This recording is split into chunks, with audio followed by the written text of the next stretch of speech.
कोबी मंचुरियन बनवायचे ना भरपूर पद्धती आहेत, पण ह्या पद्धतीने जर कोबी मंचुरियन जर बनवले ना तर मुलींना खूप आवडतात आणि परत परत त्या बनवायला सांगतात मला. तर असंच मी 4 दिवसापूर्वी बनवले होते, तर ते पुरलेच नाही कुणाला, तर म्हटलं मी नंतर परत बनवीन मुलींना. तर आज मी परत बनवायला घेतलेले आहेत.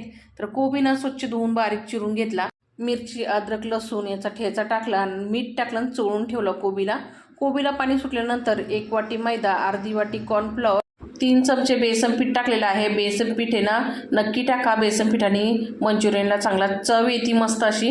आणि फूड कलर टाकलाय, थोडासा टाकलाय फूड कलर. आज काय माझ्याकडे बीट नव्हतं रस टाकायला बीटाचा, मागच्या वेळेस मी बीटाचा रस टाकला होता. फूड कलर टाकून ना मस्त बॅटर बनवून घेतलं. गरम तेलामध्ये मंचुरियन सोडून घेतले आणि क्रिस्पी कुरकुरीत होऊपर्यंत फ्राय करून घेतले. तर तयार झाले इथं मस्त असे मंचुरियन. तर तुम्ही कसे बनवता ते कमेंट करून नक्की सांगा. भेटूया पुढच्या व्हिडिओमध्ये. धन्यवाद.